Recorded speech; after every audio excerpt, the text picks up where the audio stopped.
সে নীলপরি আমার ইচ্ছে পূরণ করছিল না, তাই আমি মাটিতে তাকে গিয়ে পুঁতে দিয়েছিলাম। কিন্তু তুই তাকে মুক্ত করে দিয়ে ভালো করিসনি।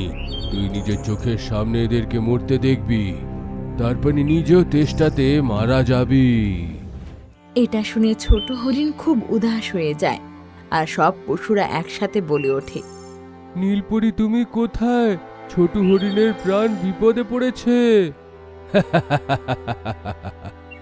যত চেঁচামেচি করার করে নাও। নীলপরির কাছে কোনো মোবাইল ফোন নেই যে তোমরা কল করে বলে দেবে। তখন সবাই একটা আওয়াজ শুনতে পায়। পাগল শিকারী, আমি তো এইখানে। তুই কাকে ধরে বসে আছিস? এইটা কার আওয়াজ? সবাই দেখে যে আরেকটা ছোট হরিণ সামনে থেকে হেঁটে আসছে। আরে, এই দুটো ছোট হরিণ কি করে হয়ে গেল?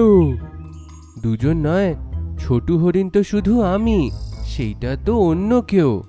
আচ্ছা, তো ঠিক আছে, আমি তোকেই ধরে ফেলি। শিকারী তখন এই ছোট হরিণকে ছেড়ে দেয় আর এগিয়ে গিয়ে অন্য ছোট হরিণের মাথায় বন্দুক ঠেকায়। যদি কেউ একটুও জল খেলো আমি মেরে ফেলবো একে। কত পাগল শিকারী এইটা! এ তো এখন অবধি আমাকে বুঝতেই পারলো না।